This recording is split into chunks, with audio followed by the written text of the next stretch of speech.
नमस्कार दोस्तों, मैं हूं एस्ट्रोलॉजर आचार्य वी शास्त्री और आज के इस वीडियो में बहुत बहुत स्वागत है आप सभी मकर राशि वाले जातकों का यानी कि कैप्रिकॉर्न जोडियक का।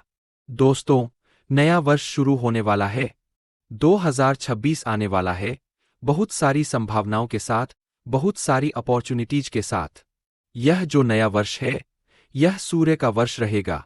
दोस्तों, ऐसा मैं इसलिए कह रहा हूं क्योंकि 2026 को जब आप आपस में जोड़ेंगे तो जो नंबर आता है वह होता है नंबर 1।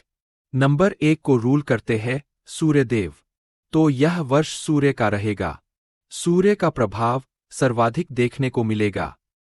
सूर्य क्या है दोस्तों? सूर्य राजा है। सूर्य पॉलिटिक्स है।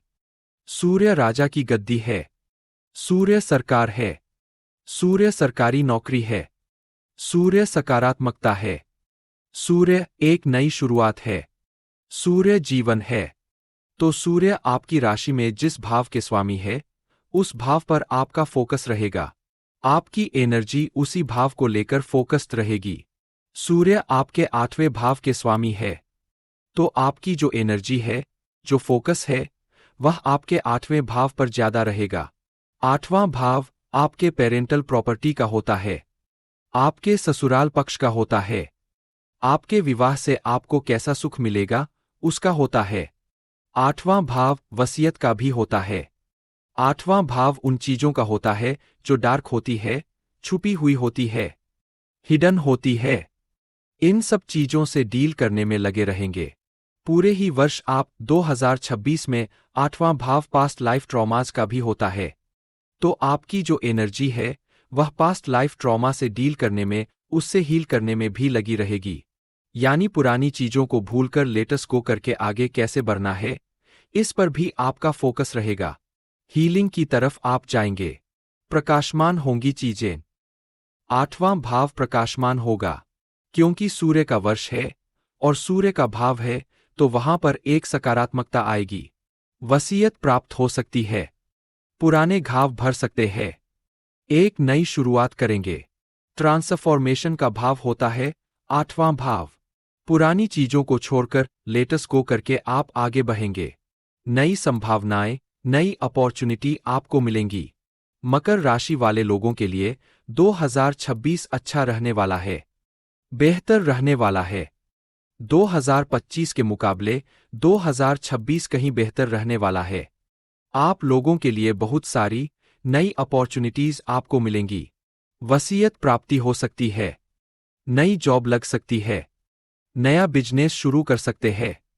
बिजनेस की बात की जाए तो आप कपड़े का, व्हीकल यानी वाहनों का, ज्वेलरी, सोने चांदी, कॉस्मेटिक का भी व्यापार शुरू कर सकते हैं। इन सभी व्यापारों में आपको लाभ मिलेगा। हालांकि ससुराल पक्ष आपके लिए समस्याग्रस्त रह सकता है। ससुराल वालों से डील करने में समस्या आ सकती है आपको, क्योंकि केतु रहेंगे पूरे वर्ष आपके अष्टम भाव में। कहीं ना कहीं ससुराल वालों से अनबन रह सकती है। इसके अलावा दोस्तों, शत्रुओं से डील करने पर भी फोकस रहेगा क्योंकि 8वां भाव गुप्त शत्रुओं का होता है। तो गुप्त शत्रुओं से डील करने वाला वर्ष भी रहेगा अगला वर्ष। कुछ ऐसे शत्रु जो सामने से नहीं दिखेंगे लेकिन शत्रु होंगे। ऐसे शत्रुओं से भी आप बहुत स्मार्टली, बहुत समझदारी से डील करेंगे। कोर्ट कचहरी मुकदमों में भी आपको लाभ देखने को मिलेगा। आपका पक्ष भारी रह सकता है। इसके अलावा लंबी बीमारी, किसी लंबी बीमारी से अगर आप जूझ रहे थे तो आपको राहत मिलेगी। आपकी लाइफ जो है पूरी तरह से ट्रांसफॉर्म हो जाएगी, बदल जाएगी।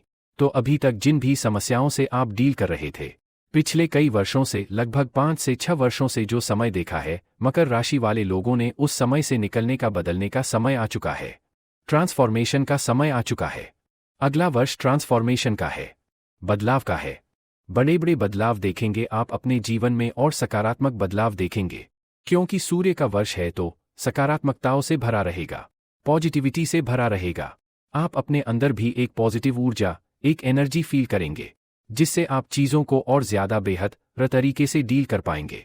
अप्रैल से लेकर जुलाई का जो मंथ है वह आपके लिए बहुत ज्यादा बेहतर रहने वाला है। नई जॉब अपॉर्चुनिटीज मिल सकती हैं। नए जॉब के ऑफर मिल सकते हैं। अगर आप जॉब कर रहे हैं तो प्रमोशन, तरक्की मिल सकती है, आय बढ़ सकती है। अप्रैल से लेकर जुलाई का जो समय है यह गोल्डन पीरियड रहेगा अगले वर्ष आप लोगों के लिए। यह जो वर्ष 2026 प्रतिष्ठा का है, सम्मान का है, क्योंकि सूर्य इन्हीं सब चीजों के कारक हैं। आप चाहेंगे भी कि मेरा यश बढ़े, मुझे फेम मिले, और मकर राशि वाले लोगों को अगले वर्ष फेम मिल सकता है, नेम मिल सकता है, मनी मिल सकती है, वेल्थ बढ़ सकता है। तो आपके लिए अगला वर्ष हर मायने में अच्छा ही रहेगा, बेहतर रहेगा, बहुत बढ़िया रहेगा। किस तरह की जॉब अपॉर्चुनिटीज आपको मिल सकती हैं? मार्केटिंग के क्षेत्र में, फाइनेंस के क्षेत्र में, बैंकिंग के क्षेत्र में, इन सभी क्षेत्रों में आपको नए अवसर देखने को मिलेंगे।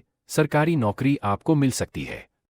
बात करें आपके वैवाहिक जीवन की, आपके दाम्पत्य जीवन की, तो दोस्तों अगले वर्ष जब गुरु आपके 7वें भाव में आएंगे, यानी 2 जून से लेकर 31 अक्टूबर तक, और बृहस्पति 7वें भाव में रहेंगे, यह समय भी बहुत अच्छा रहेगा आप लोगों के लिए। विवाह तय हो सकता है आप लोगों का। दाम्पत्य जीवन सुखी रहेगा। आपके जीवन साथी का, आपके स्पाउस का साथ मिलेगा, समझ मिलेगी, सहयोग मिलेगा। दाम्पत्य जीवन में जो समस्याएं हैं वह दूर होंगी, समझ बढ़ेगी, बॉन्डिंग बढ़ेगी। इसके अलावा दाम्पत्य जीवन में जो समस्याएं हैं वह भी दूर होंगी। लव लाइफ के लिए भी अगला वर्ष बहुत अच्छा रहने वाला है।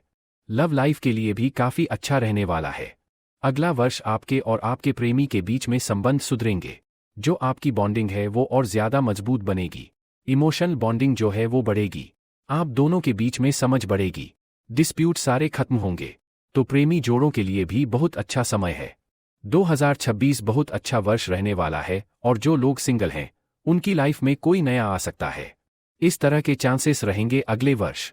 नया वर्ष जो है एक नई शुरुआत का है, तो नई शुरुआत भी आप कर सकते हैं। दोस्तों सूर्य के अलावा 4 ग्रह राहु, केतु, बृहस्पति और शनि, इसका भी प्रभाव देखने को मिलेगा 2026 में। केतु, बृहस्पति और शनि, इसका भी प्रभाव देखने को मिलेगा 2026 में। ये चारों ग्रह जब भी गोचर करते हैं बड़े बड़े बदलाव लाते हैं।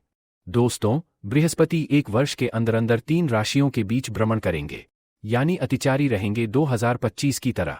बृहस्पति मिथुन राशि में रहेंगे 2 जून तक, लेकिन 11 मार्च 2026 तक वक्री रहेंगे मिथुन राशि में, और 11 मार्च से 2 जून मार्गी हो जाएंगे। उसके बाद बृहस्पति देव राशि परिवर्तन करेंगे। बृहस्पति कर्क राशि में चले जाएंगे। कर्क राशि में कुछ समय रहने के बाद 31 अक्टूबर 2026 को फिर से राशि परिवर्तन करेंगे और सिंह राशि में चले जाएंगे। यानी एक साल के अंदर अंदर बृहस्पति देव 3 बार राशि परिवर्तन करेंगे। अमूमन बृहस्पति 12 से 13 महीने का समय लगाते हैं, यानी एक वर्ष का समय लगाते हैं राशि परिवर्तन करने में। लेकिन क्योंकि अतिचारी रहेंगे तो मूवमेंट जो है वह तेज रहेगी उनकी। जल्दी जल्दी राशि परिवर्तन करेंगे तो बृहस्पति का बहुत बड़ा असर देखने को मिलेगा आप सभी लोगों के जीवन में। बृहस्पति आपके 6ठे भाव, 7वें भाव और 8वें भाव में भ्रमण करेंगे अगले वर्ष। अब बात करें शनि की। शनि पूरे ही वर्ष राशि परिवर्तन नहीं करेंगे। शनि मीन राशि में आपके 3रे भाव में रहेंगे पूरे ही वर्ष, लेकिन 26 जुलाई से लेकर 11 दिसंबर के बीच वक्री रहेंगे अगले वर्ष। इसके अलावा राहु केतु की बात की जाए तो राहु केतु भी राशि परिवर्तन नहीं करेंगे, लेकिन वर्ष के अंतिम महीने में यानी 5 दिसंबर 2026 को राहु केतु राशि परिवर्तन करेंगे। राहु जो कि कुंभ राशि में आपके 2रे भाव में है वह आपके पहले भाव में मकर राशि में चले आएंगे, और केतु जो कि आपके 8म भाव में बैठे हुए हैं वह आपके 7म भाव में चले आएंगे, यानी कि कर्क राशि में। तो इस तरह के बदलाव रहेंगे इन चारों ग्रहों में। दोस्तों बात करें कि सावधानी आपको कहाँ रखनी है। आपके 3रे भाव में शनि रहेंगे। 3रे भाव में शनि अच्छे होते हैं। पराक्रम बढ़ेगा, कॉन्फिडेंस बढ़ेगा आपका, यात्राएं करेंगे आप। छोटी दूरी की यात्रा आप करेंगे अगले वर्ष, बहुत सारी यात्राएं करेंगे आप। लेकिन यह जो स्थिति है शनि की, यह भाई बहनों से आपके संबंध खराब करवा सकती है। खासकर छोटे भाई बहनों से संबंध खराब हो सकते हैं। मतभेद रह सकता है, मनभेद रह सकता है, किसी तरह का कोई डिस्प्यूट रह सकता है। इसके अलावा पड़ोसियों से भी समस्या रह सकती है। पड़ोसियों से भी झगड़े रह सकते हैं, मनमुटाव रह सकता है, डिस्प्यूट रह सकता है। तो यह चीजें रहेंगी। इस तरह की दिक्कतों से आपको गुजरना पड़ सकता है, जिस वजह से आप थोड़े से परेशान भी रहेंगे। भाई बहनों का सहयोग कम मिलेगा, छोटे भाई बहनों का सहयोग कम मिलेगा, लेकिन बाकी सभी मामलों में आपको तरक्की, वृद्धि, उन्नति देखने को मिलेगी। रुपए पैसे के मामले में भी अगला जो वर्ष है यह बहुत मजबूत रहने वाला है। वेल्थ के मामले में भी बहुत मजबूत रहेगा। आप सेविंग भी करेंगे, रुपए पैसे को अच्छी तरह से मैनेज भी करेंगे। तो यह था मेरा एनालिसिस 2026 की। उम्मीद हूं कि वीडियो से आप लोगों को काफ़ी हेल्प मिली होगी। अगर वीडियो से हेल्प मिली हो तो चैनल को सब्सक्राइब करें, लाइक करें, शेयर करें, कमेंट करें और बेल आइकॉन जरूर दबा दें। दोस्तों, उम्मीद करता हूं कि नया वर्ष ढेर सारी खुशियां लेकर आए। आप लोगों के लिए नए वर्ष की बहुत सारी शुभकामनाएं। तब तक के लिए जय माता दी, जय श्री राम।